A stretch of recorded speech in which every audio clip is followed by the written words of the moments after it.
Welcome to the most must-listen to show on the internet. Welcome to AEG. Holy shit. It's been like 3 weeks. I know. It's been a long time. crazy. But I do have a Marlon and a Goose with me. Hey, everybody. Yeah. Right now he has a zoo right now, so he literally has Marlon in Florida and he has the goose up in New York. Literally what we have is it's been a crazy past 3 weeks for me. Family members, some video games, mainly more family members.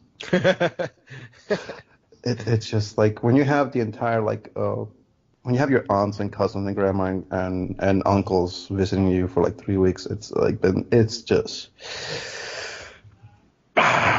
It's kind of like, oh yeah, I love you, but now I know why we don't live together and shit. Yeah. Right. Yeah. I feel it. It's just. So you've had your family there for the last few weeks. Goose, you've been working like crazy. Yeah. Because it's admissions time. It's kind of died down. Yeah. It died down last week finally. Yeah, and then me, I lost the majority of the staff at my location, so I've been working 6 and 7 day weeks. You lost the majority of your staff? Yeah. They either got laid off. No, they quit. They quit? Oh shit! In protest. Fuck this bank. What do you work at, Chase Bank, or you work at? I'm not saying that out loud. Yeah, come on, bro. Like, it's a bank. He can get stuck up or something. God forbid. We all know he's in Ohio. Oh, okay. Never mind. So, Sorry. Just go to every bank in Ohio and you'll find him sometime, maybe within the next 15, 20 years, and then when you find it, you realize, oh, he retired like 30 years ago. So sorry, we have a Jeff. It's not the Jeff that you're looking for. We have a Jeff right here, and just gets tackled. And it's like the maintenance guy. He's not even the guy that works there. He's just fucking the one that fucking cleans up the rooms and stuff like that. All I can think of is the episode of Friends when they're talking about a movie Joey's going to be in, and it was like an old lady. It's like, he's been dead for 40 years. Oh yeah, that's funny. Anyway, so despite all of this work, I have played some games, and I know Goose has played some games, and I don't know if you've played games, Marlon, because we played stuff. He's been playing. He's been playing. Yeah, he's been playing. Yeah, I've been playing. I just haven't been as much active in the chat group because it's just been like, nope, I am not dealing with this Your right now. free time is spent with family. Yeah, it's just been like I try to keep up with the chat groups and I try to keep up with the things you're talking about, like Did they like fly into Florida, or are they based in Florida? No. They live in Honduras and one of them lives in Orlando, the other one lives in Honduras, and they both came back and stayed at the same time. And let me tell you, it's been a wonderful 3 weeks for me, just catching up with them, but it's also really, really aggravating when it comes to it keeps you it's funny. You love seeing family and stuff like that, but it really does keep you on edge. Because over the past couple weeks ago, my grandma from Colorado came out and visited my family, and yeah, it was great to see her. But man, does it just put like just a blanket of just like, for example, like for me, it's like, okay, I want to play some video games right now, but they're looking at me like, why is he playing video games? Why is he not doing something else? Why is he spending his time so much with random people he's never met? And I'm like, you don't understand. Or my friends, I've been playing with them. And we're trying to they come and they judge, and it's like so annoying. It's like I'm trying to like listen, or I'm trying to play, or trying to do the raid on Destiny. We'll get onto that in a little bit of a while. And they're like, what are you doing? And I'm like, oh shoot. I think there'll be like a generational shift, like when we have our kids, or like when our current kids now grow up. Yeah, like we'll understand them. Like, oh yeah, my kid spent just 20 hours on this one raid. What are you doing? Grandson? I was on this raid on Destiny 25. Oh, yeah, fair enough. Yeah, well, I remember it back in Destiny 1. Yeah, I hear you, grandson. Oh, be like this, no, dude, no, Grandpa. Destiny 16, man. Or like this. It's the 10th year of anniversary of Destiny. Let's say, I don't know, back in 2025, something. I don't know. And I get into the game, and my hunter's still there. It's like, oh, all reliable. Here you are. And like my fucking like kids go, Dad, can I delete this so I can make a character? We're like, I might kill you. I will kill you. You're my son, I love you, but I might kill you if you kill this character right now. And I've seen so many horror stories of kids doing that to their parents, and I'm like, I understand, they don't know, they're just little kids, but funny story, a friend of mine, he has a kid, he's like a 7-year-old, and he had a character, a warlock, and he has spent over 3,000 hours with this warlock, and no. I can see where this is going. On everything. Like he played with the alpha, he played with the beta, he played Destiny Day 1, he beat the raid, I think, with one of the first few groups that beat Atheon, when they finally got to the power level that they could do it, and he was so happy. He had all this stuff, and the little kid deleted the warlock. Oh man, fuck that kid. Made a hunter. Okay, made a hunter, and the warlock that he had, it was a Vulcan, and the kid made a hunter human.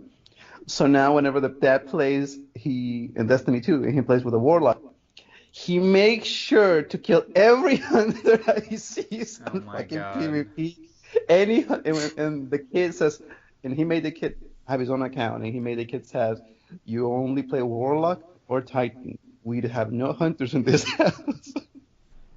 And I'm like, bro, like I know you're petty, I know it's a game, but bro, like, bruh, you can't do it to your kid. So, yeah, so it's just been. Well, been honestly, crazy. I mean, you brought up Destiny. Let's all talk about it, because I mean, we've all played it. We all finished Forsaken. Goose, you fucking burned through that shit. Yeah, the first day, like. All I was going to play for Destiny 2 for Forsaken, I think I played it on that first day. I don't see myself going back. I was going to say, honestly, since I finished the campaign, I have yet to have a desire to want to go to start, because I know it's going to be such a grind. Oh, I have no idea. Yeah, exactly. The grind is back. I enjoyed the campaign thoroughly. Yes. I mean, we streamed the whole thing on the AEG YouTube channel. You can check it out. Marlon and I played the whole thing. It got kind of wonky at the end because my PS4 was messing up. Yeah, sure. We'll go with that, huh? Well, no, I mean, it was the fact that I got the Spider-Man one and I forgot to set all the parameters that I had. Yeah. We'll leave it at that. We'll get it. We'll get there. No, I enjoyed Destiny for what it was. I think the mission structure was probably some of the best in Destiny 1 and 2 so far. I mean, when you would face off against some of the the Barons. Some of the Barons, like it sort of lived up to it. It sort of lived up to it. Like when you were facing off against a biker, like that mission, like he was on his pike. Yes. So I thought that was really cool. Yes, and the sniper one I thought was really good. The Trickster, which I remember the first time I saw like an exotic engram, I was like, oh, exotic engram, and like I picked it up and I'm like, wait a minute, and then thankfully I knew to throw it because I realized quickly that it was a bomb. Marlon but I thought did that was not. Cool. There is proof on the YouTube channel. No, I did not. It's like, why is this thing glowing red? It was the most like senior moment that I had in a while. It was almost as good as just to get the negative out of the way first. The war set dropping in on you, that was pretty fucking funny. Yeah. Just to get the negative out of the way first, like there really isn't anything negative about Destiny. Like I've been reading up on the Reddit. I've been seeing these guys playing it. My friends over on the Morning Side group, they've been playing it and they've been really enjoying it. Yeah, it's another Taken King moment, like without a doubt. The Morningside group being so Hunter and Titan heavy has finally come to bite them in the ass. I'm just like reading the text and they're like, yeah, we don't have a warlock. We have to strategize around not having a warlock. And I'm like, man, I've been saying it for years with this team. We need another warlock main. For years, I was the only warlock main. And now that I've just stepped back and I'm not playing at all, it sounds like they're suffering. Look at you, Goose. Causing havoc. Yeah, it's just the thing with Goose is the fact that he did tell us a long time ago. I mean, I think he told us back when Taken King arrived. He says, "Listen, you guys, if we gotta add more to the people to the clan, please get another warlock main. Please, we can't do See, this I'm order I'm shit I'm a without." hunter main, and my secondary character's a warlock, so I couldn't even help you guys either. The Too thing many is this hunters. though. Way too many hunters. Too many hundred. Wait, the thing is this though. I was thinking about just starting with my warlock and trying to do it, but the thing is this is the reason. This is the main reason why I did not move to my warlock, from my hunter to my warlock, and that is the grind is real. And I don't mean grind like in Destiny 1 where you could sort of do all three characters adjacent to each other and sort of do all of them at once. Like, no, this is, you literally have to spend hundreds of hours with one character to finally do it, finally beat the raid, and feel that you completed everything that you could possibly do with that character, then to move on to the next one. It is the time management, the time that you need to spend on just getting your abilities on the super classes, on the time that you need to grind for gear and for masterwork cores. It is. Can we go into that real quick? That's like the Yeah. biggest problem that I have. Like, I've been keeping up with the game in terms of reading just Reddit. I haven't played it at all. I've been But keeping the masterwork cores, like, It's you have to decide between a weapon that's like, hey, this is a very important weapon to me, or am I gonna infuse? And they should not be one and the same because they both need masterwork cores, and they're not easy to come by. Like, you have to grind. it is Can you not. buy them, Marlon? Yes, you can, but yeah, you can buy but them they're from Alright, so From, this, that Spider? So this is how it goes. And this is from a guy that has over 2,000 legendary shards. Every 2,000. yeah, well, 2,300 something like that I have right now. Jesus Christ. So, and I had like around 5,000, so that tells you how much I had before. Um, every masterwork core increases in price whenever you buy one from Spider. So it starts out at 10.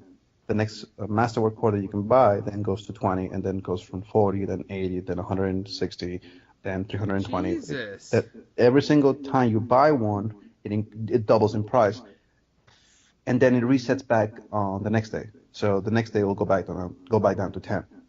So it is a item management, like how much you want to spend for, how much do you really want to get that specific weapon now, or how much are you willing to wait to get that thing to masterwork. I believe that it's I'm not sure if it's 15.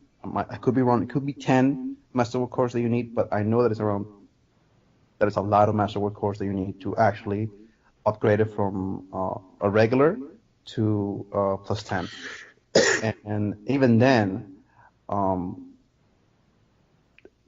it's unneeded.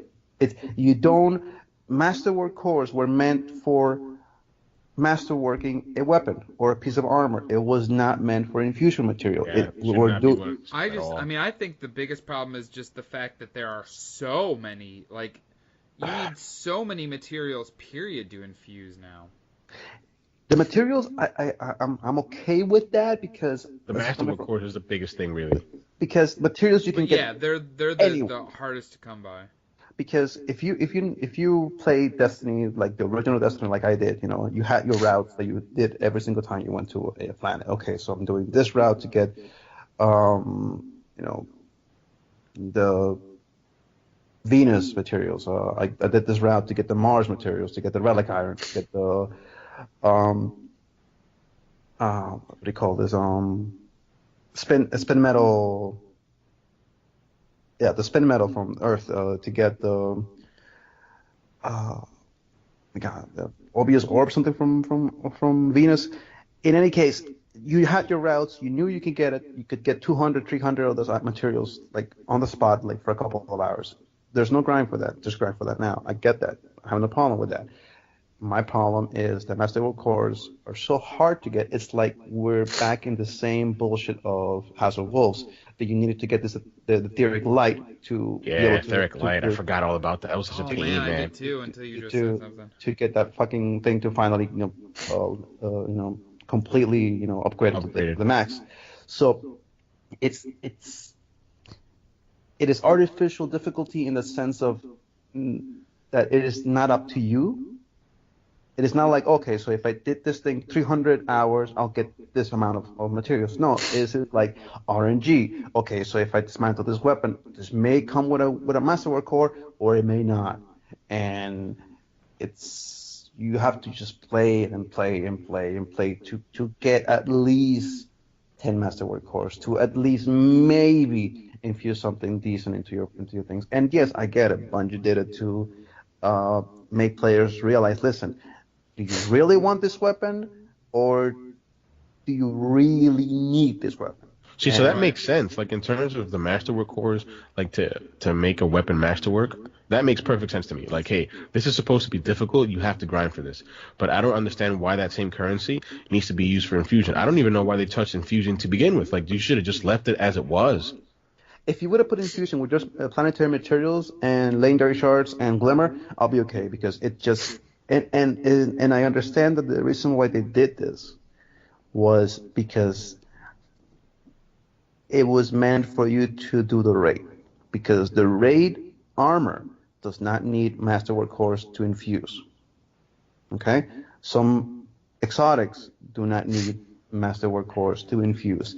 It was meant for you to do the raid so you can get this powerful gear, so you can infuse it into your other gear, and you could just enjoy it. I understand that issue, but the problem with that issue is exotics are really rare nowadays. Yeah, but I don't have an issue with that at all. Like, when Destiny 2 came out, like, everybody was complaining, oh, we got things too easy. Things are too easy. And now that, like, it reverted to, like, the opposite end of the spectrum, I've seen people on Reddit complain about how hard it is, especially, like, the raid and, like, the drop rate of exotics. I don't have a problem with the drop rate of exotics being as low as it is, because it's an exotic. It should feel good when you finally get it. And then, in terms of the raid, like, a lot of people, well, not a lot, but some teams completed it that first week. Some others were complaining. It's a raid. Like, when you think of World of Warcraft back in its heyday, some people wouldn't complete the raid until maybe 2 to 3 weeks, sometimes even maybe a month after it came out. So if we're gonna relate it to, like, other MMOs in the genre, like, come on, folks, don't complain about it. I'll tell you the problem that we have. And you have to put the time in. You got to like, I've seen you guys play so much, and, like, I would never complain about, hey, can you guys carry me? I would never ask that of you guys, because I haven't put the time in. Like, you can't complain about it being difficult if you're not willing to commit. This is a game that requires a commitment, and you have to be able to be like, all right, I'm either going to do it and I'm going to have fun, or I'm not going to do it, but I can't bitch. Like, you can't have your cake and eat it too. All right. The one thing so this is coming from a guy that just been grinding the hell out of Destiny, and I played the raid. We got the third encounter, and this raid, since you touched upon it, this raid, it is the most mechanically heavy and the most frantic encounters that I have seen in a while. This is even more frantic. No. We're not talking Taken King level. We're talking about Warmind combined with Taken King combined with fucking Vault of Glass levels. We're talking about mechanics of running and shooting at the same time, and you only in a timer. The second encounter for the raid, it is the most craziest shit that I have seen, like, in all of Destiny. We're talking, like, for example, I'll give you a bit of a spoilers. Walk us through it. So, at the beginning of the second encounter, because the first encounter, it's just literally like Taken King. Get into plates, shoot enemies, activate plates, kill more enemies, activate more plates, get into the middle, DPS the boss, and then do it all over again. Second encounter, though, is basically you get into the room and you're supposed to kill all the ass that she does. So you really want to go with a team that just pops their supers back to back to back. So you want Orpheus Rigs with Tether. You want Melting Point for your hammers. You want just people putting their supers and killing all the ass. Once you get into the first phase of Swtich, you're supposed to get into these plates, grab this crystal, like in Leviathan, where you're supposed to shoot the flowers. You're supposed to shoot each other to be able to to activate her plate and be able to take down her shield. Once her shield is down, everybody goes in there, puts Melting Point, barricade, and then just shoot her with Ikelos shotgun. You take down her health for 1/16 of her health. That is the first phase. Then she will move away from where she is, and she will go further into the room, and you have to keep following her. And you're going to be doing this step by step as you're climbing down the tower. Once you get to a certain spot, you're supposed to get into this room, and you will see panels on the walls, and every panel corresponds to where you're supposed to put yourself in a plate. So you will have 6 plates. You'll have 1, 2, 3, 4, 5, 6, 7, 8, 9 plates, and everybody has to jump into the plates to basically fill up what you see on the panel. You're doing this in 2 minutes and 35 seconds. That is one phase. And the minute you do that, then it restarts the timer 3 more minutes, and you got to keep running and following her. You're basically just doing like a hit and run type of situation with a second encounter. You're going from the bottom of the tower all the way to the top, and once you get to the top and you kill her, you have completed the thing. But there's so many ads. There's so many things that can go wrong. People could miss their plates. People could not be just doing random little things that just so constant communication. You gotta have constant communication, and that encounter by itself, it is hectic because you have ads overrunning you everywhere. You're supposed to everybody has to be on their spot, and you cannot miss. I mean, there's things you can do and cannot do, but I will tell you this: the one thing that I really love about this raid, and this I commend Bungie for this, you can clutch again. You have these moments now that you can clutch it and make it feel like you're a fucking hero for your team. With Taken King, with Warmind, with Leviathan, you don't have those moments anymore. Or at least, well, Leviathan you could, but not as much as, let's say, Spiral Stars or Argus. With this raid, even with 2 people, you could clutch it at the end and just make you feel like you have those heroic moments that we used to have back in Walter Glass and Coruscant. So I really commend Bungie for that, because Destiny, it is a super fantasy level game. It is literally your fantasy about making yourself being a guardian to being able to become somebody who can save the world. And any video game is like that, all right? Some video games are hyper realistic, where you can just, like Grand Theft Auto, you can just, play up your fantasy of just shooting at people whenever you want to, in a context of a video game, without any ramifications for it. In this game, you are becoming like a guardian. But when you make a raid that is so heavily on the fact that if somebody messes up, you cannot clutch it.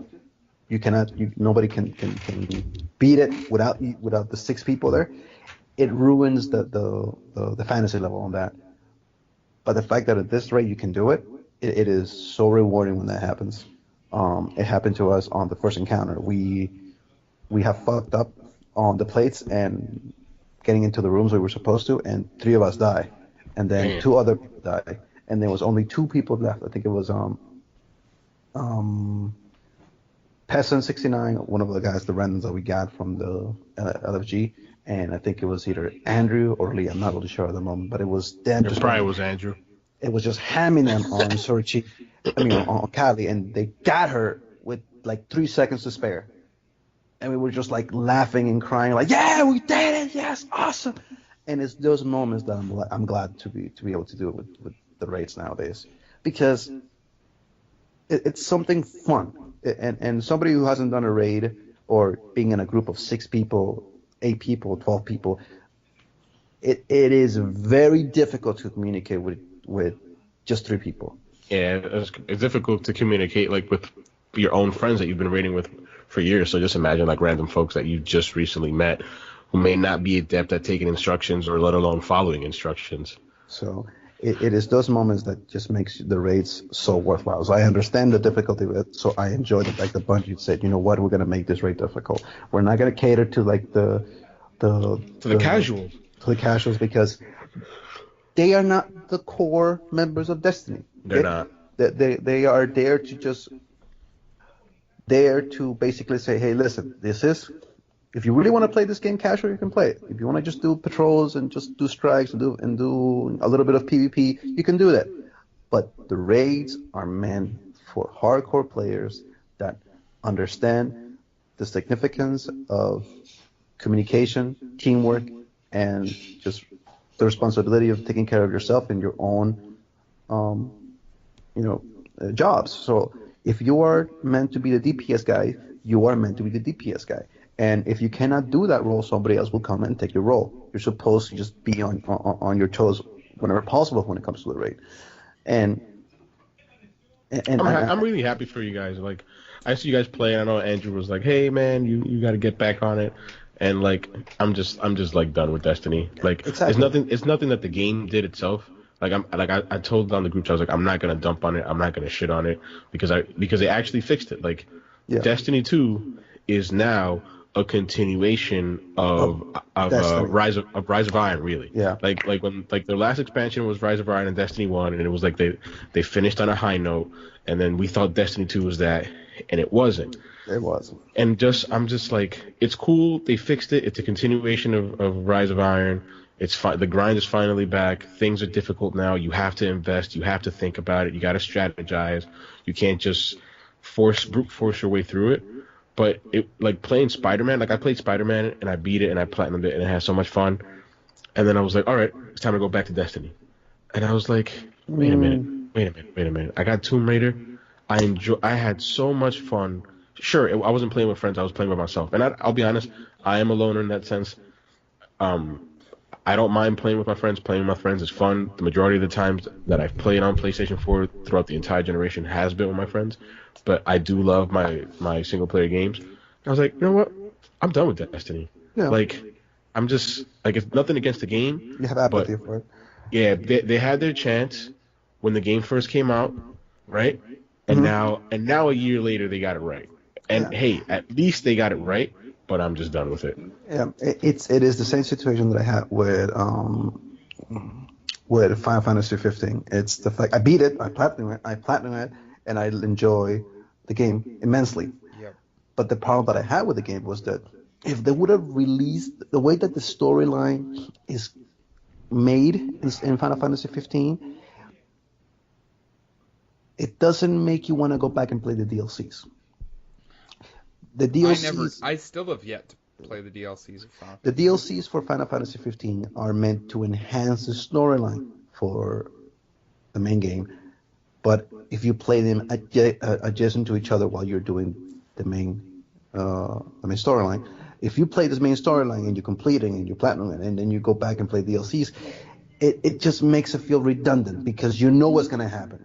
You know that they're gonna make it to the end. You know that they're gonna die at the end, and you're like, fuck. So all this power that you get from the DLCs, it just becomes redundant because it just makes you feel like it doesn't make you feel like my chances. If they would have made the storyline like this, you completed the DLCs, all right, and then you beat the game, a new cutscene appear. That changed the storyline to the fact that because you got these new powers during the DLCs, you were able to overcome this thing, and all your friends and the characters survive. But that doesn't happen. It just makes you feel like, oh, okay, so they did this while Noctis was doing that, and you're like, okay, it's just adding more pieces to the puzzle that you already know that happened. Right. So when it comes to first person, when the DLCs came out and the King's Royal Edition came out, I felt apathy for that. I didn't feel like that I had to go back and play it again. So I understand Gustavo's point of view when it comes to Destiny. Like, okay, you had the chance, you gave it to me, I just don't really care anymore. So I can understand his point of view when it comes to that. And let's face it, Spider-Man came out, Shadow of the Tomb Raider came out, two beautifully fucking amazing first-person video games that just makes you want to play it. Hey, this guy was just when he got to the part with Peru, he was having the time of his fucking life shitting on Justin for the way that they play. Because he's like, oh my god, the fucking Peruvians, and it's so fucking hilarious how they look, and it's like, Justin, look at your ancestors, and Justin's like, this motherfucker again with the Peruvian shit. And Gustavo was having the blast at the time of his life. Justin's not, because he's just mad about it. But like, I could tell that this guy was happy. And I have no problem with it if he's happy playing the video games like he's like. See, I'm Honestly, I know I've said on this show before, like, I'm the same way. Like, I just don't know if at this point in my life I really have the time to invest 100 hours into a Destiny or Yeah. honestly even an Anthem or a Division. Like, I want to play those games. Don't get me wrong. I love Destiny and I want to play Anthem and I want to play Division. But I just I agree with Goose. Like, I played Spider-Man and I just got engrossed in the story and enjoying it. Now, I am not enjoying Tomb Raider as much, but I kind of had a slow burn on the last one, so it's not super surprising. Oh, I'm loving Tomb Raider, man. I'm playing it right now. Don't get me wrong. I really like it. It's more of the same. It is very much more the same. I mean, might as well let's get into it real quick. I just played Rise. You know, for some people, especially if they played it on the Xbox One, almost 2 years ago now, that was a while ago. For me, I just finished Rise for the first time last December. So, it hasn't been that long for me. Okay, I see what you mean with that. I finished Rise, I think over the summer, maybe? Like, just recently, I think I finished Rise. Like, maybe like 2 months ago. I thought it was last summer. Or maybe... No, you're right. No, you're right. Yeah, because I beat it, during I had a couple of weeks off during the summer, and I know I beat, like, I wasted 1 week on Assassin's Creed, and I wasted another on Rise of Tomb Raider. But it was fun. But no, I beat Rise, and I enjoyed it, and then... I was iffy on Shadow. I was like, I'm gonna buy it because I'm gonna buy it, but I'm iffy on it. And I've had a fucking blast playing this game. It's very good. I love that the combat is not a focus. That actually is much more appealing to me. I'm not far in at all. I just where am I at? I can't remember. I'm 20 hours in, and I think I just made it to some town called San Juan. I won't go into spoilers, so I won't spoil anything. But just to cover it. Oh, I'm doing the trials for the Hidden City. That's where I'm at. Okay. All right. Yeah. So you're not that far behind. All right. So let me ask you guys before you continue on, just because I played the original Tomb Raider for the PS4. Actually, no, PS3. I should say. Yeah. PS3. Yeah, I was gonna say that one started on the PS3. It did come out a remaster, but I know what you mean. I know, did a definitive edition. But I played the PS3 version first. Okay. The one thing that really annoyed me about the Tomb Raider, and it was just like it took me a while to get used to it, because at least with Horizon they did it phenomenally, and I love it. But with Tomb Raider, when I was playing the beginning of the game, for me it felt like I wanted to go and explore these tombs and go out and look for treasure and stuff like that. Like the namesake says, Tomb Raider, explorer. But it felt very survival-like. Yes. It's and I know that was what they were going for, but that's the thing that took away from me. Is the survival aspect of this in the second game, because I never played the second game as much as I should have played of the first game. But the first game and the third game, are they more focused on the exploring part or as opposed to the survival part? Absolutely. Like I said it on the text chat. It's like much more exploring. It's like an 80-20 ratio maybe. Okay. It's more of the same. Like if you were a gamer who didn't like Tomb Raider and who didn't like Rise, stay away from Shadow, because it's more of the same. Now, if you were someone who enjoyed those games thoroughly, by all means pick up Shadow, because it's more the same. What I've enjoyed thus far, like Jeff has said, is just the exploration, and they sort of really funnel you into it. Like I think it was Jeff. Jeff played Rise, but he sort of just crit pathed it, and he missed out on a lot of the optional tombs. I mean, I did some of them, but very minimal. Yeah, which to me was like my favorite part of Rise of the Tomb Raider. I remember you saying that. So like when they said, hey, Shadows is going to focus on tomb raiding and an exploration, and for all intents and purposes, it's a collectathon. That's what I've had so much fun. It's a whole bunch of different locales, all these nook and crannies to just get in and under. There's so much stuff to look through, like to sift through. And for those who are inclined, I'm playing on normal, but it has so two things that I want to point out about the game.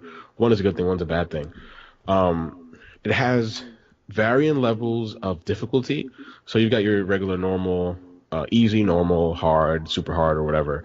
And then within that, you can change the puzzles. So like on the world, to show, like for example, like an Uncharted, if you want it visually tells you what's climbable and what isn't, because usually everything's colored yellow, and if something's colored yellow, like, hey, you can climb this. Well, you'll have that same visual cue on Tomb Raider when something's covered white, but you have the option to turn that the platforming, I guess, and the exploration on hard. That. Yeah, it's really granular, and you can turn that up a notch and turn it hard, where those visual cues will be gone. So when you're solving puzzles, you literally have to think. You can't just press R3 all the time, because R3 doesn't work at all, so you don't get any hints, and the visual cues are gone. So you have to play this game of, hey, can I jump here? Can I jump there? If not, I'm gonna die. And I know, like, for some, they're not gonna like it, but I have personally enjoyed it tremendously because I've been playing it that way. So I really have gotten into that Tomb Raider mindset of, oh man, I got to solve this puzzle, and I can't count on any hints from Laura or the actual world, and that's been really enjoyable. Now, the second thing, which has sucked, you have, and this is my fault, because you have an option to turn it on or off. So again, when I play my games, the first thing I do besides pressing start, is I go to options. I mean, I always go to options. I do too. And rejigger things to my way. So there's this option where I think it's called inclusive language or something, where so you're in different locales, you're in Peru, you're in Mexico, and you have the option to have the locals speak to you in their native tongue. Oh, that's awesome. Which is cool, but it's so narrative and game breaking. Like, it takes you out of the experience. I would have just left. You're speaking English, and they're still speaking their native tongue, so it's super off-putting. Like, they'll be like, and then you'll just be like, oh yeah, that's great, blah, blah, blah. So, and you can sort of buy it when it's in Spanish, because you can be like, oh, okay, well, you're in this part of the world, and this is Lara Croft, who's like had a great education. I totally buy Lara understanding Spanish. But then when you're in the fucking jungles of Peru, and you're like, these motherfuckers don't know any fucking English, and they're like responding back. Or even worse, when you speak to like the natives of Peru who don't speak English, they speak that Mayan or Incan language, whatever that tongue is. Yeah. Then you just don't buy it at all. You're like, bullshit. Laura doesn't know it, and even if she did know, these motherfuckers don't know no English. This is bullshit. But I've had a blast playing it. I think I'm like 20 hours in. I'm really hoping to finish it before Friday, because Forza is coming out Friday, so I'm looking forward to that. For you, yes. Yeah, I'm looking forward to that. But I will get my Forza on Tuesday. With Xbox Game Pass.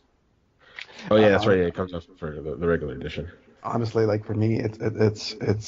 I think it'd be cool if the Game Pass did the 4-day early access. Yeah, that's so as well. Honestly, for Forza, I think they should do that. But what can I tell you? It's just. I don't mind waiting a few days, because Life is Strange 2 comes out on Friday, so I'll play that instead. Are you gonna play that on the PS4 or Xbox? Life is Strange? Yeah. PS4. Okay. What about you, Gustavo? I haven't beat. I own Life is Strange 1 and that little mini thing that came out. Not the free one, the other one, Beyond the Storm or something. I'm probably butchering the name. Yeah, but I haven't played any of those games, so it's just so good. It's Forza, and then next week Tuesday, I think it's Assassin's Creed and Mega Man. Yeah. Next week, next week for me is Forza, WWE, and Assassin's Creed. It's gonna be busy as shit next week for game releases. I'm thinking of sitting on Assassin's Creed. I don't know yet, because like my goal is to finish Shadow of the Tomb Raider and possibly platinum it if I have the time, or at least get as much of its collectibles as I can. And then after that, I really want to finish Red Dead Redemption 1, because I haven't finished it, and I really want to finish it before 2 comes out. I know myself. I know once I get my hands on WWE, I'm not going to play anything. You can like me with Destiny. I'll tell you this. Dude, I'm so... And like this year, I am so excited for WWE. Like... I'm so excited. I'm glad that you mentioned WWE, because I'm gonna push back on that notion that you don't see yourself putting 100 hours into a certain game, and I think you definitely do. But it's just a game that has to be worth it for you. Because like on the chat, you were asking me like, "Hey, are you down on games as a service?" And the answer for me is no. Like if Anthem comes out, like a lot of my friends on the chat, they were a little upset. They're like, "Oh, you don't want to play with us," and I'm like, "That's not true. No. I don't want to play Destiny with you." Right. That's the issue. When Anthem comes out, when Division exactly. comes out, I'm more than willing to give 100 hours, 200 hours, whatever it is, if it's good. Game that you feel it's worth it. And I guess, exactly, honestly, the more I talk about it, like, yes, I'm going to be the same way. And yes, if I'm going to put 100 hours into a game this fall, yeah, I'm not going to lie. It's probably going to be WWE because it's me. That's what I fucking, when I don't know what to play, I pop on WWE for 20 minutes and play a couple matches. Like, and this year the story mode actually looks interesting, like the career mode. I'm so excited. Like, you can just hear the smile on my face. I know. I'm so excited for this game. So I saw a couple of news that I wanted to touch upon before the podcast is over.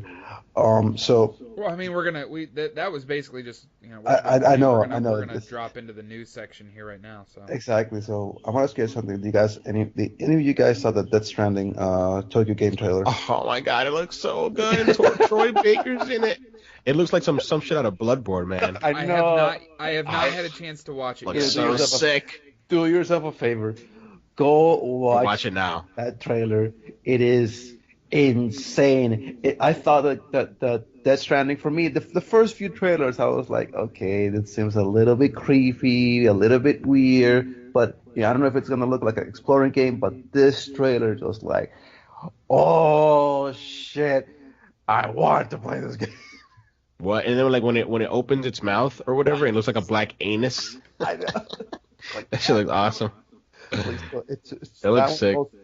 Also, Bumblebee. It's really short. That trailer looked nice. Yeah, it's short as hell, but it looks good. You'll see it. I can't even right now. I'll watch it. I'll watch it after the podcast. No, sorry about that. Like, I hate being sick. It does look like. I mean, I've seen like screenshots from that trailer, and what I've seen looks cool. And I heard that Troy Baker's going to be in it, which, yep, sure, I love Troy Baker. So I was super proud of myself, because I was able to make his voice out. I'm like, yay! Oh yeah, I'm at this point. I've pretty much he's like Nolan North at this point. You can recognize him. Yeah. As for another things about the gaming news, is like for Tokyo Game Show, is that when I saw those 14 minutes of Devil May Cry 5 and the Dante gameplay, I was like, oh my god. Yeah, they announced the deluxe edition and stuff for that game, which one of the weapons you can get is the Mega Man blaster, which I think is pretty cool. That looks cool. I mean, Capcom is pulling out of the park with their stuff. I mean, they're coming out with a new Resident Evil 2 remake. That and dude, that RE2 remake looks freaking awesome. And just look at the Monster Hunter, team. They keep putting out content to people to enjoy throughout the entire season, and I'm like, they're coming out with a new Halloween theme festival for October, and which looks kind of cool. It looks really nice. I enjoy this festival themes on video games because it feels like it adds immersive into the game. It adds that. Yeah, it adds more of a personality. I love when games did that, like how Destiny did. Done like the Valentine's Day and the Christmas stuff, like the Dawning and stuff. I love when games like do that because it just gives it a little bit more of a personality. Yeah. So, real quick, Marlon. Speaking of game trailer and reveals, what did you think of the new Kingdom Hearts 3 trailer? Quickly. Don't spend 15 minutes talking about it. No, I'm not gonna lie. I'm not seeing any Kingdom Hearts trailers since the one E3. So you're like me. You're gonna buy it. And you're just gonna wait. Yeah, I'll tell you why. Okay. I'm gonna wait. That's fine. I watched the new trailer and it made me definitely like. I mean, I was already gonna buy it, but it looks really good. I'll tell you why I don't watch game trailers anymore. It was because you guys said something about it, and I realized. Oh yeah, I think Goose and I have mentioned it on the show before. Like I'll speak for myself. I like if I know I'm gonna buy a game and like hands down gonna buy it, done. I don't really read a lot of coverage. Mm-hmm. Because I want to be surprised. Yeah. One of the things. Unfortunately, in the gaming and film industry, is the lack of surprise anymore because of trailers. Specifically, like my friend actually brought a recent example. They just announced this past week that they're doing a new Kingsman movie. Mm-hmm. The first two Kingsman, the two Kingsman movies are some of my favorite films. They are just fun. I love British culture, so that is a huge plus for me. But I just think it's cool. They have such an awesome style. They're unique. But they gave away one of the biggest plot points for the second movie in the trailer, was that Harry's character wasn't dead. I think it was Harry. Okay. Colin Firth. I can't think of the character's name. Is it Harry? Yeah, about that. I can't believe I blanked on that. I'll look it up. But yeah. Wasn't that the trailers guy suck. Like that's why I agree with you 100%. Jeff. Wasn't like I that don't the watch guy trailers that was singing Country Roads and got blown up? No, that's Marlon. Okay, no, Merlin. So it wasn't like that. Okay, so I haven't seen the trailer. That's why. Like trailers ruin films, which is why I don't watch trailers for films that I want to watch. And like trailers totally ruin Spider-Man. Like completely ruin Spider-Man for me.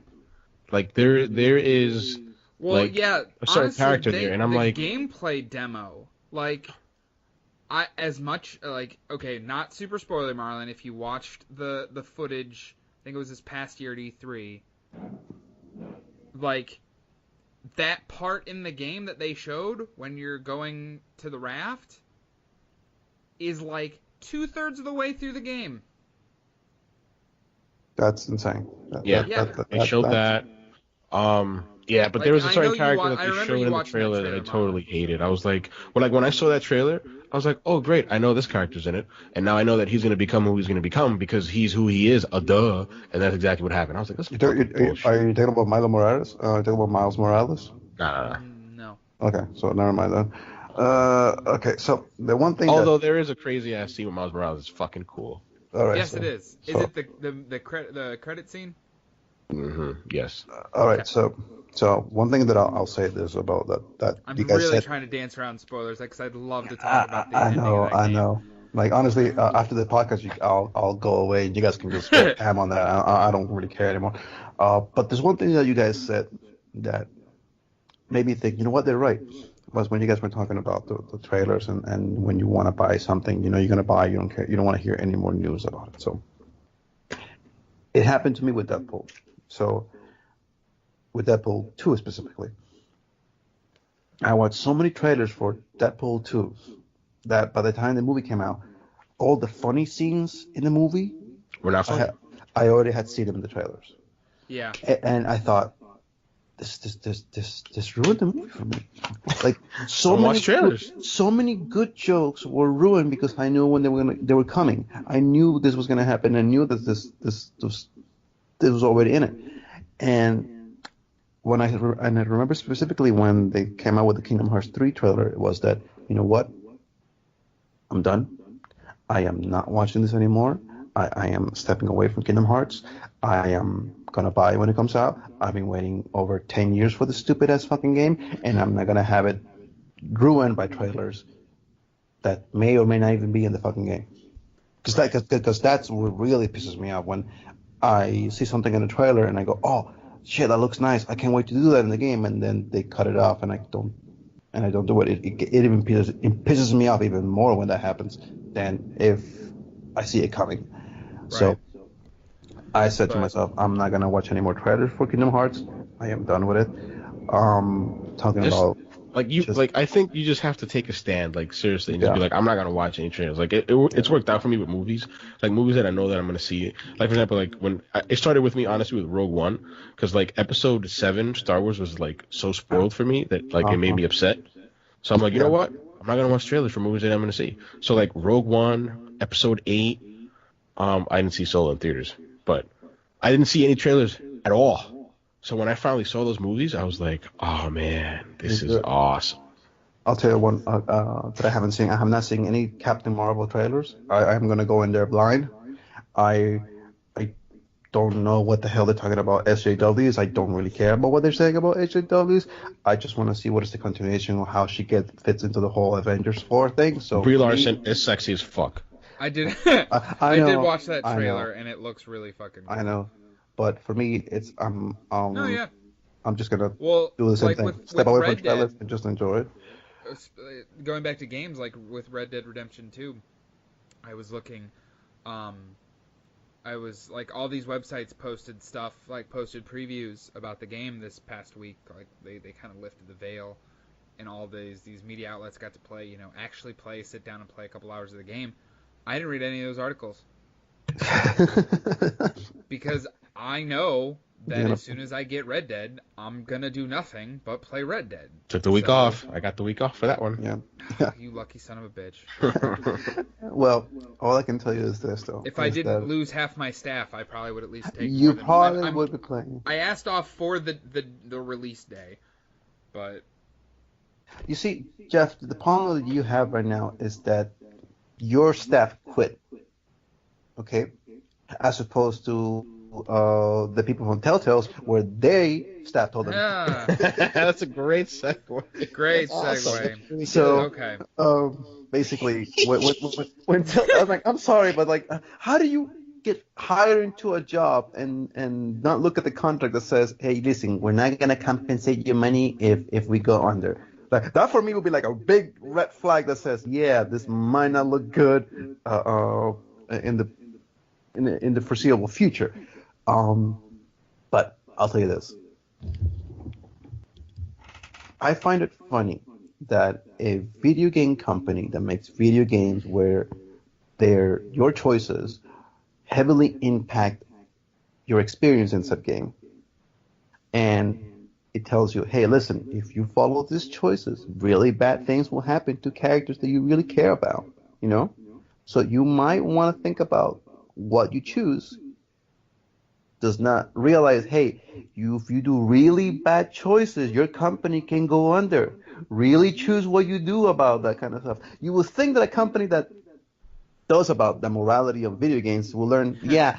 Telltale Games has remembered that. Yeah, and Telltale's is like, yeah, we forgot to do that on our financial part because we really fucked up and we really put shit on the. Well, okay. It's just like sad for me, man. Like I've been thinking what my opinion is on this whole situation, and from a gamer's perspective, it's been a while since I've been that crushed by something that's just entertainment news. Because you guys know, and the people that listen to this show know, I am a huge fan of Telltale Games. I have played almost every single one of their games. Yeah. I always buy the season pass for everything they do. I've played the episodes as they come out.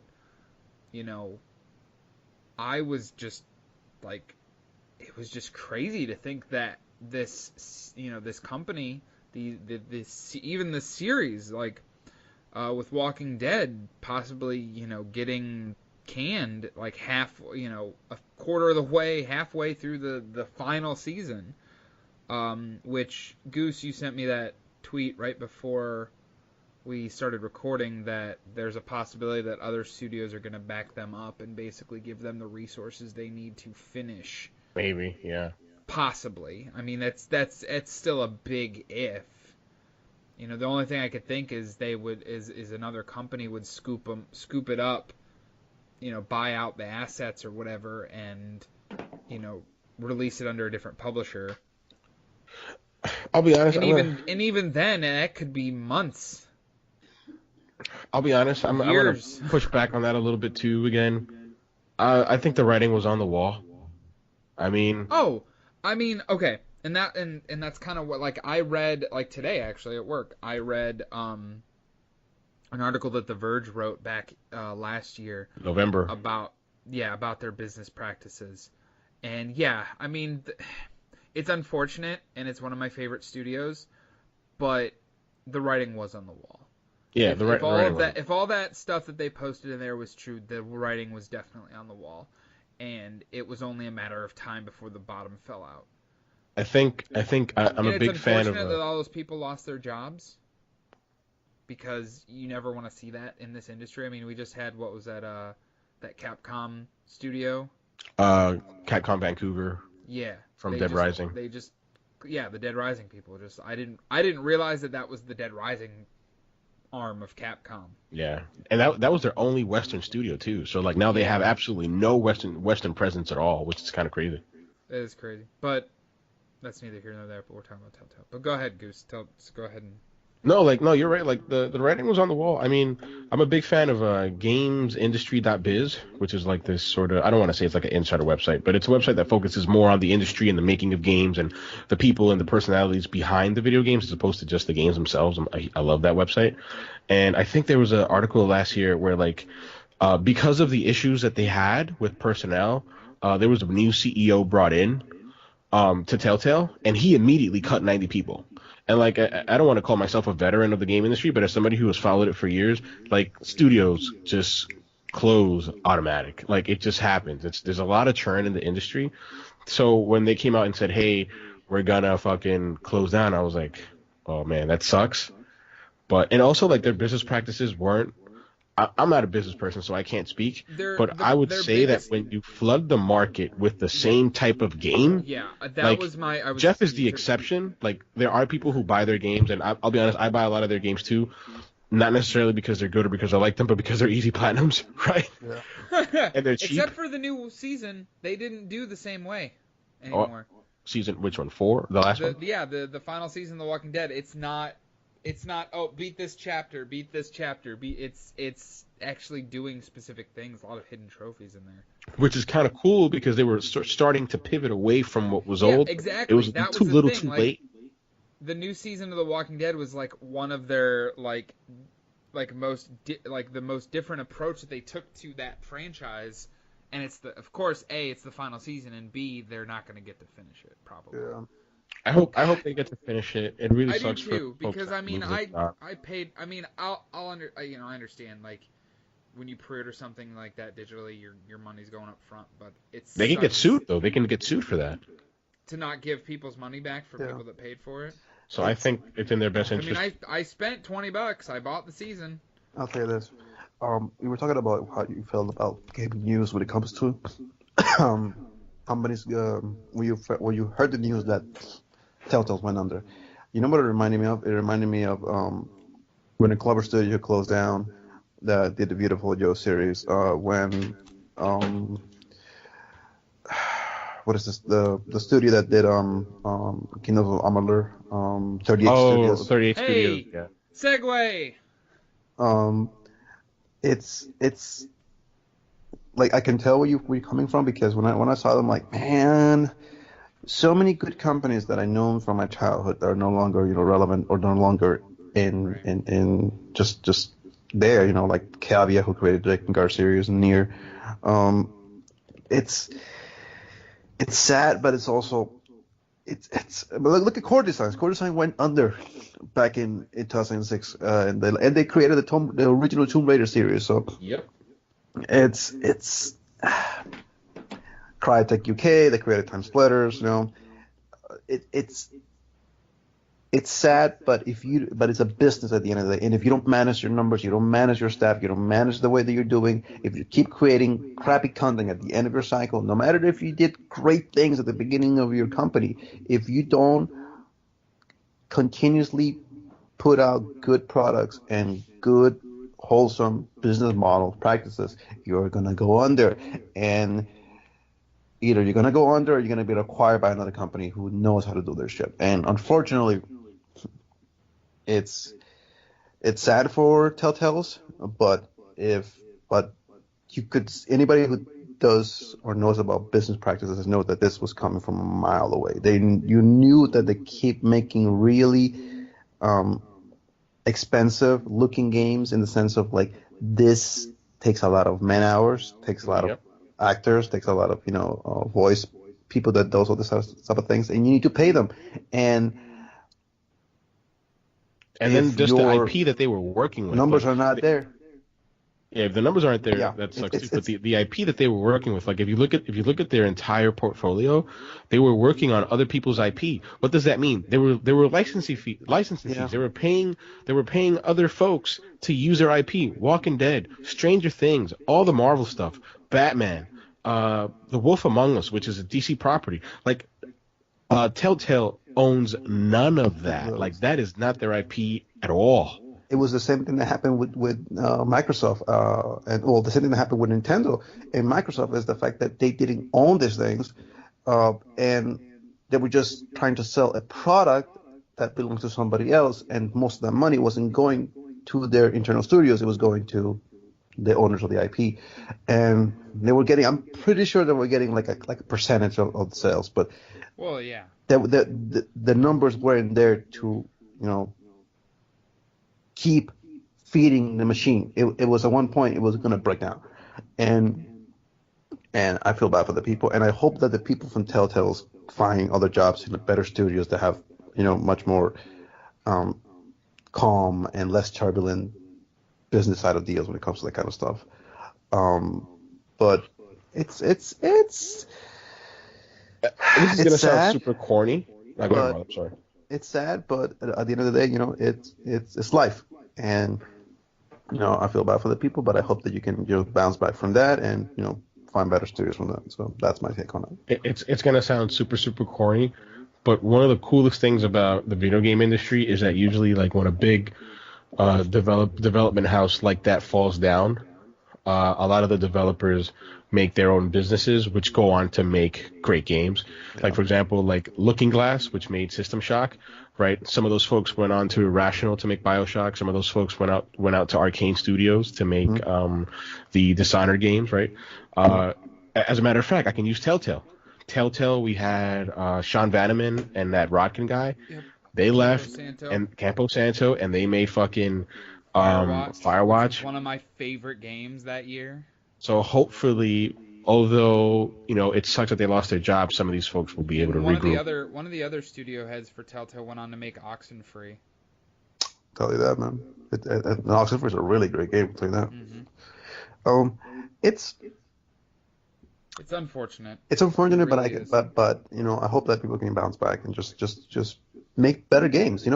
It's when you have a situation like this where it just seems like just really, really, really bad. It could be a silver lining on the horizon, and something really cool can come out of this. But we'll just have to see.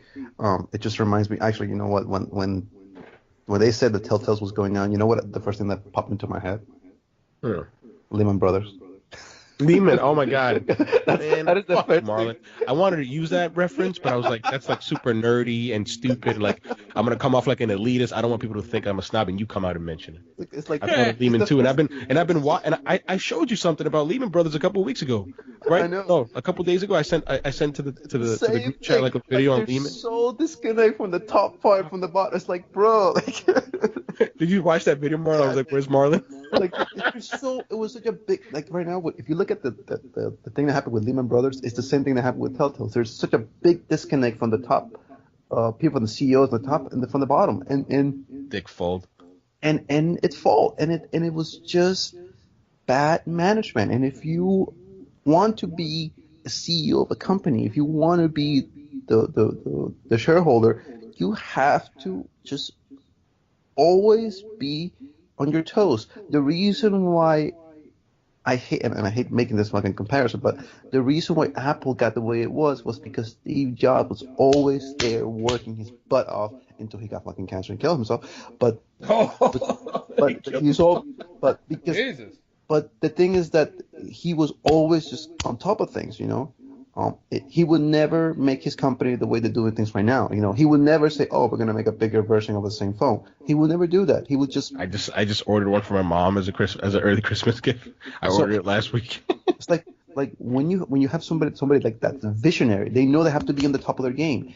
If you're not like that, and you feel like, "Oh, I'm just doing good enough," and things will just work themselves out. More often than not, they don't work themselves out, and more often than not, you go bankrupt. And I feel bad for the people that were working there and didn't get their severance pay, that they busted their ass to get all their things down for years and months, and they didn't get recognition. I feel bad for those people. I don't feel bad for the people that were management, the top part of the company, because that is your fault. And I'm sorry. You know what? That's a great topic. I think we should do that later on in the year. We should talk about whether or not game developers should unionize.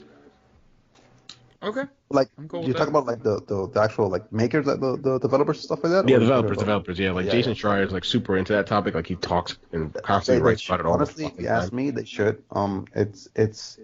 It is a very, it can get really from a perspective of somebody who works in that kind of like stuff.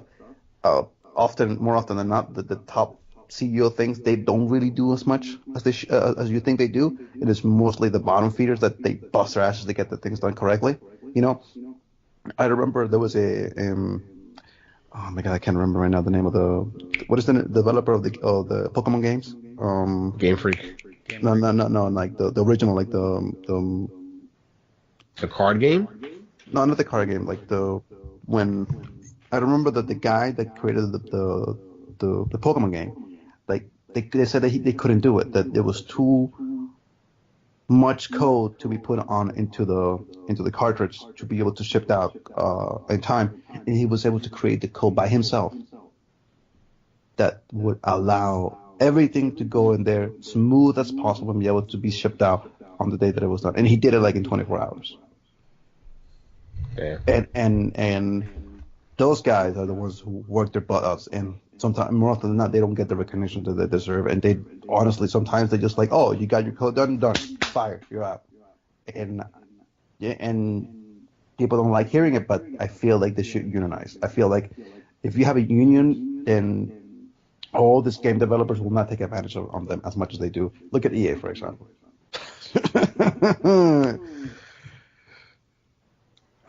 It's a really great topic that you brought up, Goose. I'll tell you that. It's a wonderful topic to talk about. Yeah, we'll definitely have to get into that sometime. Yeah, I'll look forward to that. Yeah. And with that great news, we have something called PlayStation Classic. I couldn't think of a segue. I know, right? It is Nintendo 2.0 68.469. They're so blatant about it, like straight up even just calling it classic. Like you gotta be fucking kidding me, PlayStation. It's like, yeah, clearly we understand what you're doing, PlayStation. How do you guys feel about that? However, you're gonna buy it. I'm not. I'm definitely not gonna buy it. What the hell do you think? Yeah, I'm I feel like I know Gustavo's not gonna buy it, but I know Jeff. Yeah, I'm gonna get one. Yeah, I thought so as well. I had nostalgia for PS1, but like I didn't play as much PS1 as I did like PS2, PS3, or NES, SNES. So like for me, SNES was like totally nostalgia filled. But for me, it's just about the principle of it. Like $100, I'm like, all right, damn, $100 is a lot, but I'm like, I could do $100. In 20 games, I'm like, you know what? I did 80 or whatever last year for SNES. But I'm just like, fucking PlayStation, like. We've been yelling and kicking and screaming since PS4 came out. Give us backwards compatibility, at least for PS1, because we know you can do it because you did it on PS3. And they won't even do that. And I'm just like, you're just gouging us for money. And it's so fucking upsetting. I'm like, I hope it doesn't sell. Like, I hope people speak with their wallets, although I know they won't. But I hope people speak with their wallets. Cause I think of Battlefront 2, and people spoke with their wallets. And EA listened. They're like, oh, shit, we lost like 1.5 million pre-orders in like 3 days. We've got to fix this shit now. This is not a joke. If you hit them where it hurts, which is their pockets, they'll respond. But that's not going to happen. All right, so, Jeff, I'm going to ask you something. Because I know you're going to buy it. I'm still iffy about it, and really, really iffy about it. What games does it have? Because I haven't checked the list. It's only like 5. The other 15 haven't been 20. announced. Final Fantasy VII, Tekken 3, Jumping Flash. Okay. I think there's was it one of the Ridge Racers? Hold on, I'll look it up. Keep vamping. Ridge Race. Let me ask you this, because this is what... The Dragoon, I think, maybe? I don't know. Is it going to have Legacy of Kain? That's the 5 that they've announced. I think that's being remastered, by the way, too. I think Legacy of Kain is being remastered by Sony. Oh my god, man. Silicon Knights, man. I miss you guys. I miss you, Silicon Knights. But why? Why do you have to go with that bankruptcy? Final Fantasy VII, Ridge Racer Type 4, Wild Arms, Jumping Flash, and Tekken 3. Wild Arms, that's the one. I said Legend of the Dragoon, but it's Wild Arms. So I just like it's just so many PS4, PS1 games that I really, really love and I really, really like. But the problem that I have is like, do I really justify spending $100 for Exactly. games that I already have Yep. and that I can play them on my fucking PlayStation? Oh my God. Honestly, that's all. Like that's all it comes down to. Because I'm like, the NES and the SNES. Like I don't own those consoles anymore. I do have my PlayStation. I still have some PS1 games as old as they are, right? But I'm like, all right, I justify spending the money on that. But then like for PlayStation, I'm like, no, I can put that towards like a game that I want, and there's so many that are coming out. Like, no, I'm good. I'll tell you this. The one thing that really pisses me off about the fucking like the PlayStation Classic console, like plug and play, basically how I feel about it, is that I give a lot of shit to Microsoft for not having, really good exclusive games as of late. I shed on them a lot, and I feel like, man, the whole generation. I know. I'm trying to be nice, okay? But man, those motherfuckers at Microsoft know how to put up a decent product when it comes to backwards compatibility. Like, listen, you own this game, you don't have to pay for it anymore. You have it in our system. You can download it for free, and it is yours to play it whenever you want to. All right. And the fact of the matter was that it says, "Oh, PlayStation will allow you to play PS2 or PS3 games offline." I'm like, hello. Nobody cares if you can play the game offline. You should have that already from the beginning in the first place. Okay. What we want is to be able to play all games that we already have, and we have the buy the fucking thing in the system. Like, look, I can have games on my PS Vita that I cannot even use on my PS4, even though it says, oh, it's compatible with the PS4. Like, it's like with Microsoft, at least, and I really give them shit for this, but at least with them, every single part where you go, whether it's PC or Microsoft or or Xbox, everything fits correctly. The fact that if you have it in one system, it works in the other system. It works fine. But with the PS4, you have this game for the PS4, but it's actually not really for the PS4. It's actually for the PS3. Yeah, you cannot use it on the PS3. You have to actually use a Vita on it. And I'm like, wait, what? That doesn't make any sense whatsoever. It says, but you can play this game on the PS4. Okay. It says what was the game that for the Final Fantasy 10? You could play on the Vita or you could play on the PS4. All right.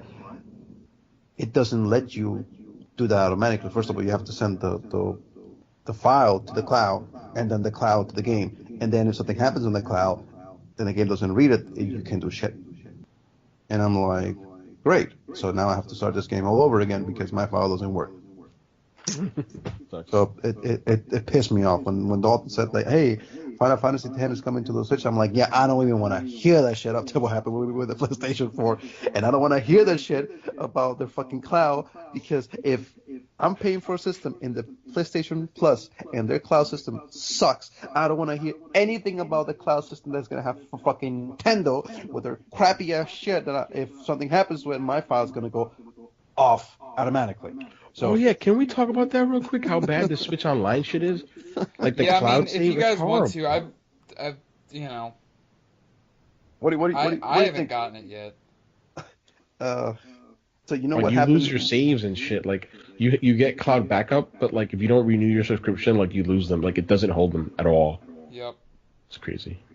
Like, so I feel like if your cloud system is decent and runs well, I have no problem putting it up with it. If your cloud system, it is something that enhances the way that the game is used and played with, I am all for it.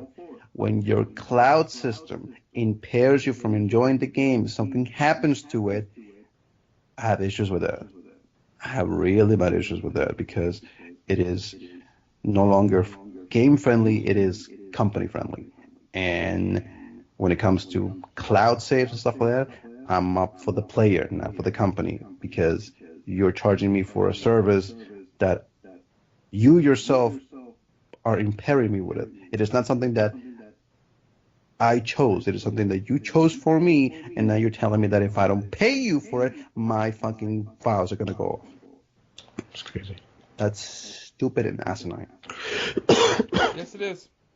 And I know that I'm been talking a lot. I know, and I'm probably gonna stop right now. But just tell me that you can, because I haven't. This is one thing that I don't know. Can you get offline games in the Switch? What do you mean offline? Like your file? Can you put actual game files in the Switch? Does it have a memory there, or do you have to automatically just keep using the cloud? Oh no! So get this. You don't have to keep using the cloud. Like obviously it has local storage, right? Okay. But unlike any other digital device known to man, in which you keep save files, you can't even manually back it up.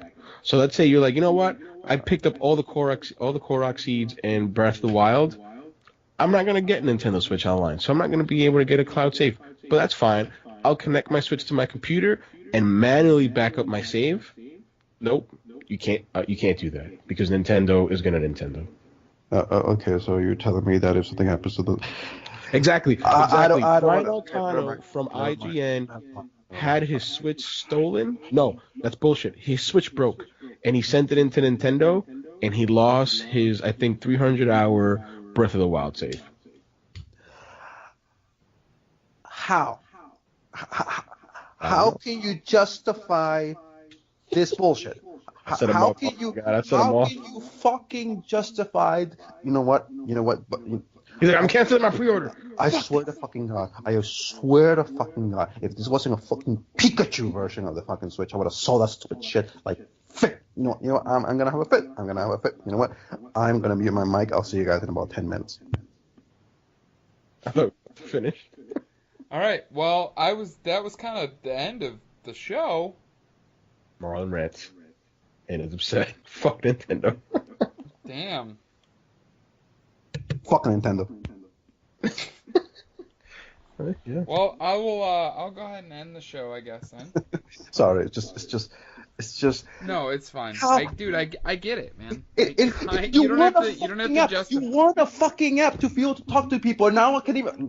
What? No. I had it with them. I've always thought that Nintendo gets a free pass from a lot of people, especially people in games media, because it's Nintendo, and it was like their first. It's like their first girlfriend. Like, oh, it was my first. Blah blah. Fuck that. They screwed up. This is not even a first girlfriend. This is a fucking whore that you made up in fucking H Street. This has a. No. Well, my thing is they haven't had online for a year and a half, and it took them a year and a half to get it out and going. You mean in that amount of time you couldn't have watched what other companies are doing and not just fucking do the same thing? You can't talk to randoms either. No. Yeah. No, you can't. You can't even talk. You can't even make a party with people you met online. You have to go to their fucking app and make the party there. I'm sorry. How? I need my phone. So I need my phone to talk to people. I need my computer to. No, I can't even use my computer to physically back up my fucking save files. I need your cloud save files to use the fucking. Oh, I need 4 different fucking apparatus to actually play a fucking online game with you guys. Oh, nice. Fucking nice. All right. What else do I need? Do I need a fucking microphone to be able to talk to people? Oh no, I'll just talk to my phone. Hey, Clara, are you there? Yeah, no. I'll use something that I've been using since the 90s. A fucking landline. Fucking A, bro. Anyway, well, guys, it's been a trip. Yeah, sorry. I hopefully we'll be back next week. I can't make any promises because Jesus Christ, work's been crazy. Yeah, work. It's crazy because work probably is gonna just kick up for you, and it's sort of died. It's kind of died down for me. Actually, once it's the fall and we're a seasonal area, so we're gonna slow down quite a bit. But that doesn't mean I'm not gonna work a lot of hours, even though we're not having customers. We're still open, so. But yeah, we'll try to do episodes as often as we can. Our 1-year anniversary is the first week of December, so I think that'll be fun. When's Dalton coming back? He should be back second week of November. Oh damn! Okay, that's kind of right there anyway. So yeah. So we'll do something special. He's been playing a lot of Gran Turismo. Gran Turismo, yeah, getting ready for the AEG racing series. Yeah, I don't know if I'm going to be ready, to be perfectly honest. And I probably honestly, I don't know if I am either. I I mean, I really like Gran Turismo, don't get me wrong, but for me, it's like, oh my fucking God, do I really want to spend 3, 4, 5, maybe 10 hours just trying to grind out this one specific fucking, racetrack just to try to maybe get better at this stupid game just to end the fucking last. No. It broke my soul. Last racing series, it broke my soul. I could not get a single fucking win, man. Yeah. That's too funny. It was bad. But... And the one time that I got the win, the one fucking time, it fucked me over at the end. It was bad. It was bad. But yes, thank you guys for joining us. As always, follow us on Twitter at AverageGaming17. I'm on Twitter at JB_AEG. Marlon? You can follow me on Twitter at, Whitesun _AEG. Okay. And also you can follow us on our YouTube page, stuff like that. Yes, we just put it, like we were saying at the beginning of the show, we did the whole Forsaken campaign walkthrough, which we'll be doing more Forsaken content eventually, I'm sure. Marlon will drag me back into it. We'll see. But there's one thing that I really want to just to touch upon. We have somebody here in our midst that put himself up into a very, very, very difficult thing to do, and it was a challenge that I knew he was not going to complete. I knew that it was too much for him to do it, but I said I'll give him the benefit of the doubt. And I would like to say, Gustavo, you gave it a good run. But I'm sorry, you did not stream the 162 games of baseball. I quit once the Rector Mick got into full swing. It was like, that shit. What was it that got you to stop? It was God of War, wasn't it? It was God of War.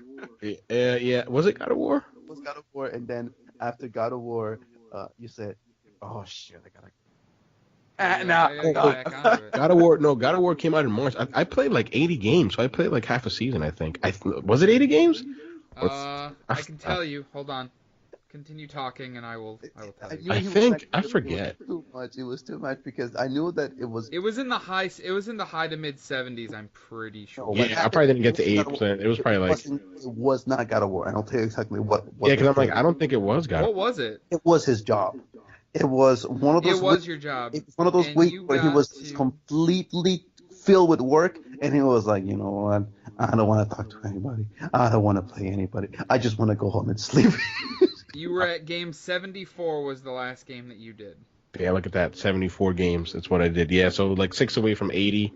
So that was like a couple weeks before the All-Star break. So I'd say like maybe June. Oh, I know what game was it. It was 2 things. I know exactly what it was. It was work, obviously, once I got into full swing, but I'm not going to use it as an excuse. It was Assassin's Creed Origins. That's right. It was. I played it on that. The game that came out fucking last year. Listen, if God of War and Spider-Man and whatever else comes out, Assassin's Creed Origins would be game of the year today if it wasn't a 2017 game. That's how I love that game. That was a great fucking game. Well, I'm super excited for Odyssey, so we'll see how that goes. But I'll say this. Thank you. Goose, where can they find you on Twitter at? Goose_7 spelled SE, the number 7EN. Thank you. Make Egyptians great again. Make Egyptians great again. That will never happen. They'll have to make them great for once because they've never been great. Jesus Christ. All right. Thank you all, as always, for listening, and we will see you next time.